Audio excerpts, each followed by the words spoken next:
목사님처럼 인사하겠습니다. 할렐루야. 하나님의 크신 은혜와 평강의 은총이 여러분과 함께 하시기를 예수님의 이름으로 축원합니다. 제가 부족하지만은 노력하는 부분이 한 가지 있습니다. 뭐냐면은 마지막처럼 살아가는 삶입니다. 만일 우리가 마지막처럼 말씀을 전한다면, 마지막처럼 예배한다면, 마지막처럼 전도한다면, 내가 마지막처럼 헌신하고 봉사한다면, 내가 마지막 살아가는 그 마지막처럼 기도한다면, 마지막처럼 누구를 사랑한다면 우리의 삶은 늘 은혜롭고 행복할 수밖에 없을 것입니다. 여러분, 이런 삶을 사셔야 합니다. 저도 굉장히 노력을 하지만은 우리는 언제나 내일이 있다고 생각을 합니다. 하지만 그 내일은 우리의 것이 아닙니다. 하나님이 주셔야지 살아갈 수 있는 것이 내일입니다. 그러다 보니까 여러분께서 모든 일을 마지막으로 생각하고 사신다면은 이 순간순간이 얼마나 은혜로운지 모릅니다. 오늘 이 예배가 여러분의 마지막 예배라고 생각을 해보십시오. 여러분의 마음이 달라집니다. 오늘 이 예배를 여러분이 마지막 예배라고 생각하시고 한번 드려보시기 바랍니다. 하나님의 은혜가 넘칠 줄로 믿습니다. 이 지구상에 수많은 사람들이 태어납니다. 또 수많은 사람들이 생을 마감하고 있습니다. 근데 그 사람들 가운데는 정말 흥미진진한 그런 이야기들을 가지고 안고 살아온 사람들도 있습니다. 또 어떤 분들은 그냥 일상적인 삶을 살다가 이름 없이 가시는 분들도 있습니다. 오래전에 살다가 세상을 떠난 이들의 양력을 보면은 먼저 표시되는 부분이 출생인과 또 생을 마감한 그 날짜입니다. 그가 어떠한 삶을 살아왔든지 간에 모든 삶은 결국 작은 기호로 축소가 됩니다. 예를 들어서 앞에 보시듯이 1900년 1월 1일에 만약에 누가 태어났습니다. 또 그가 2000년 12월 31일에 생을 맞았다면 앞에 있는 이 숫자처럼 표시가 됩니다. 그리고 태어난 날과 또 생을 마감한 날 가운데는 빨간 선이 있습니다. 그 선이 무엇인가 하면은 대시라고 있습니다. 대시. 그래서 우리가 어떤 사람의 인생을 기억을 한다면은 그 기억은 두 날짜 사이에 가운데 대시를 기억을 하는 것입니다. 이 자리에 계신 성도들이 모두 다 느꼈듯이 우리 인생에서 내가 결정할 수 있는 없는 부분이 있습니다. 내가 결정할 수 없는 부분. 그 부분이 무엇인가 하면은 예를 들면 태어난 시기입니다. 우리는 내가 날짜 정해놓고 태어나지 않았습니다. 우리가 어떤 문화에서 태어나게 될지 우리가 결정하지 않았습니다. 우리의 부모를 우리가 결정하지 않았습니다. 또 삶의 마지막 날을 우리가 결정해서는 안 됩니다. 결정할 수도 없습니다. 근데 이것은 나의 선택사항이 아니라 바로 하나님의 주권에 의해서 주어지는 우리의 그런 기록입니다. 근데 내가 결정할 수 있는 부분이 있습니다. 어떤 부분인가 하면은 아까 보셨던 대시의 부분, 출생일과 우리가 생을 마감한 날 그 사이에 있는 대시의 부분, 작은 기호로 표시가 되지만은 우리는 대부분 이 대시를 살아가고 있습니다. 여러분은 살아있는 동안에 그 시간을 어떻게 살아가야 할지 선택하셔야 합니다. 만일 어느 날 내 삶이 한 달밖에 남지 않았다고 이야기를 듣는다면은 여러분은 어떻게 살게 되겠습니까? 어떻게 사는 것이 남은 인생을 정말 가치 있게 사는 일일까? 여러분 그것을 고민하지 않겠습니까? 저는 앞으로 여러분의 살 날들 그것을 30일로 규정하고 싶습니다. 앞으로 여러분이 30일을 살아갈 겁니다. 한 달가량을 살아갈 때에 여러분이 그 마지막 30일을 정말 인생의 마지막처럼 살아가시기 바랍니다. 그리고 그 안에서 가치 있는 삶의 방법을 찾으시기를 축원합니다. 가장 가치 있는 삶을 산 모델이 있습니다. 과연 누구대로 살아야 우리가 가치 있는 삶을 살 수 있을 것인가? 바로 예수 그리스도입니다. 예수님은 십자가에 달리시기 전에 자신에게 얼마만큼의 시간이 남아있는지 아셨습니다. 어떻게 사는 것이 정말 가치 있는 일인가? 이 질문의 대답은 바로 예수님의 삶을 찾아보는 일입니다. 예수님이 십자가를 지시기 전 그 30일 동안 예수님은 어떻게 살아가셨을까? 우리는 이것을 생각해야 합니다.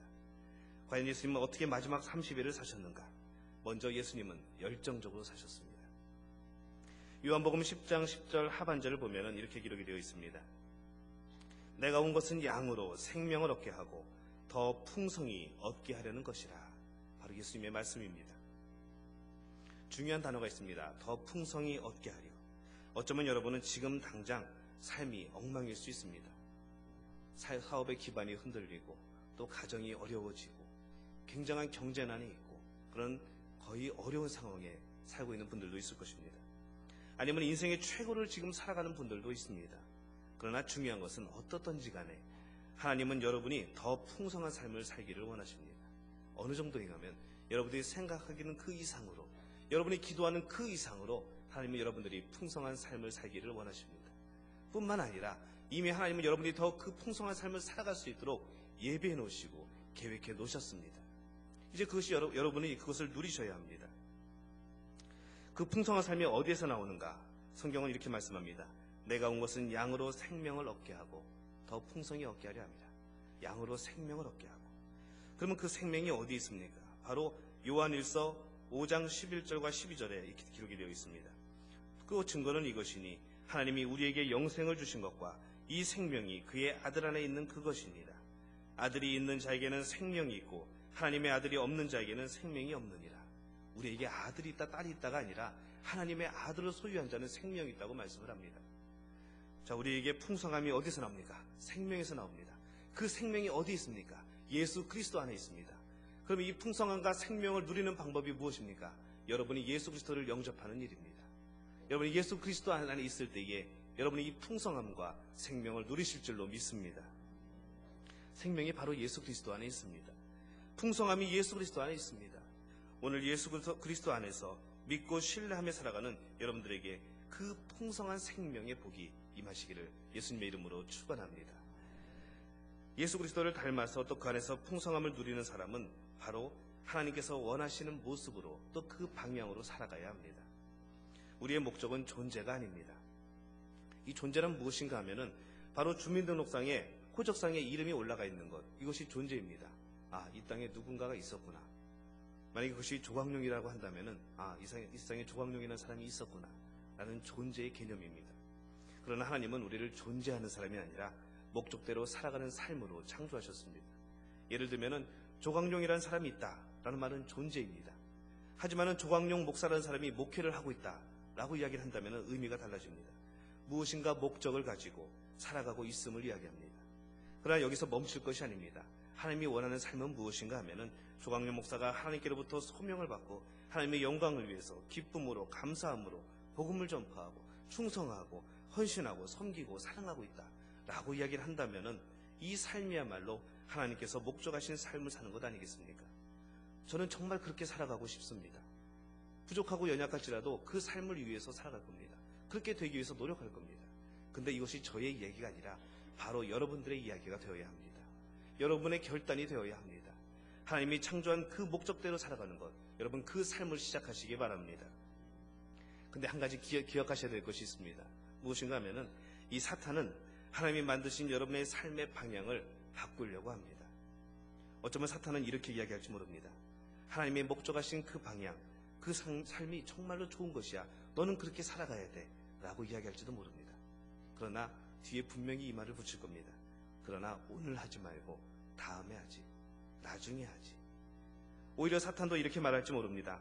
너는 정말로 너의 삶을 예수님께 맡겨야 돼. 너의 주인이 예수님이 되어야 해.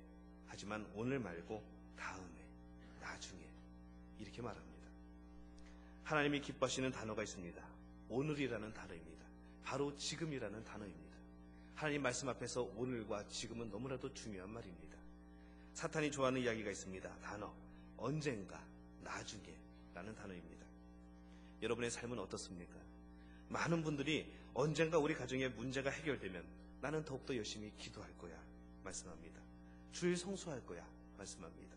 충성할 거야, 봉사할 거야. 그때 되면 내가 헌신할 거야. 그때 되면 내가 더 많이 전도할 거야 라고 말씀을 합니다. 지금은 아니지만 언젠가, 나중에 그렇게 말씀을 합니다. 얼마나 많이 이렇게 미루고 또 그것을 잊어버리고 살았습니까? 하나님이 원하시는 모습은 이런 모습이 아닙니다. 바로 오늘 지금 행하시는 여러분들 되시기를 축원합니다. 왜 미루는 것이 우리에게 유익이 없습니까? 본문에 보듯이 시편 90편 10절에 우리가 날아가나이다 라고 말씀을 합니다. 시간은 모두가 느끼듯이 너무나 빠르게 지나갑니다. 내가 인식하지 못할 사이에 시간은 지나가 버립니다. 여러분 이제 70대 80대를 살아가시는 분들 얼마나 그 인생이 빨리 지나갔습니까? 때로는 더디다고 느꼈던 그 시간들이 지금 뒤를 돌아볼 때 눈 깜짝할 새에 지나가지 않았습니까? 바로 시간이 이렇습니다. 그렇기 때문에 11절에서 또 이렇게 말씀을 합니다.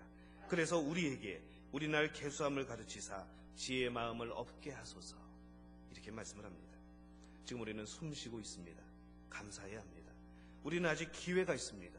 그래서 감사해야 합니다. 그렇기 때문에 이 기회가 지나가기 전에 하나님을 위해 열정적으로 언젠가가 아니라 바로 오늘을 살아가시는 여러분들 되시기를 축원합니다. 하나님의 뜻과 계획 앞에서 항상 오늘 순종하는 삶을 살아야 합니다. 이것이 예수님이 살아가신 삶의 모습이었습니다. 예수님은 어떻게 마지막 30일을 사셨는가? 두 번째로 예수님은 온전히 사랑하셨습니다. 요한복음 13장 1절에 보면은 6월절 전에 예수께서 자기가 세상을 떠나 아버지께로 돌아가실 때가 이른 줄 아시고 세상에 있는 자기 사람들을 사랑하시되 끝까지 사랑하시니라 라고 말씀을 합니다.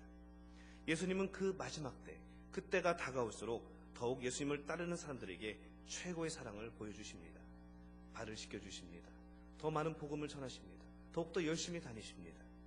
마태복음 22장 37절에서 39절에 보면은 예수께서 가라사대 내 마음을 다하고 목숨을 다하고 뜻을 다하여 주 너희 하나님을 사랑하라 하셨으니 이것이 크고 첫째 되는 계명이요 둘째는 그와 같으니 내 이웃을 내 몸과 같이 사랑하라 하셨으니 라고 말씀을 합니다. 예수님께서 주신 계명에 비추어 볼 때에 인생의 마지막이 다가올수록 우리에게 중요한 질문은 바로 얼마나 사랑했습니까? 라는 질문입니다. 여러분은 주위 사람을 사랑했습니까? 하나님을 온 마음을 다해서 사랑했습니까? 여러분 순간순간 이웃을 사랑하고 계십니까? 가족을 사랑하고 계십니까?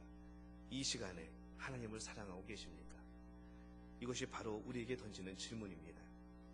고린도전서 13장 8절은 이렇게 말씀합니다. 사랑은 언제까지든지 떨어지지 아니하나 예언도 패하고 방언도 그치고 지식도 패하리라. 우리가 온전히 사랑한다면 우리는 성공한 삶입니다. 실패하지 않을 수 있습니다. 왜냐하면 사랑은 없어지지 않기 때문에 그렇습니다. 사업에서 여러분 성공하기 원하십니까? 인생에서 성공하기를 원하십니까? 가족관계에서 성공하기를 원하십니까? 그렇다면 사랑을 최고의 동기로 삼으시기 바랍니다. 교회 생활이, 봉사 생활이, 직장 생활이 힘드시다면 여러분의 동기를 점검하시기 바랍니다. 무엇을 위해서 지금 일하고 있는가? 무엇을 위하여 봉사하고 있는가? 바로 여러분이 하나님을 사랑하기 때문에 여러분 봉사하고 있습니다. 하나님을 사랑하기 때문에 헌신하고 있습니다. 그 직장을 통해서 하나님께 영광 돌리려고 하나님을 사랑하는 마음이 있기 때문에 우리는 직장에서 열심히 살아갑니다. 하나님을 사랑하고 사람들을 사랑하고 있는지 늘 우리는 자신을 점검해야 합니다. 사랑은 감정이 아닙니다. 우리는 사랑을 이야기할 때 늘 감정으로 이야기를 합니다. 어떤 느낌, 감정, 내 안에 감추어둔 감정. 그러나 사랑은 절대로 감정이 아닙니다. 행동입니다. 그것이 우리 안에 있을 때는 그 누구도 알아주지 못합니다. 그러나 그 사랑이 우리 밖으로 나와서 행동으로 옮겨지게 될 때에 바로 그것은 능력이 나타나고 하나님의 놀라운 역사를 이루게 됩니다. 여러분 이것을 경험하고 싶지 않으십니까? 사랑은 어쩔 수 없이 하는 것이 아니라 여러분의 선택입니다. 오늘 그 사랑을 선택하시기 바랍니다. 여러분 주위에 있는 분들에게 사랑한다고 언제 말하시겠습니까? 여러분 오늘 말하셔야 합니다. 언젠가가 아니라 나중에, 다음에가 아니라 바로 오늘 말하시기 바랍니다.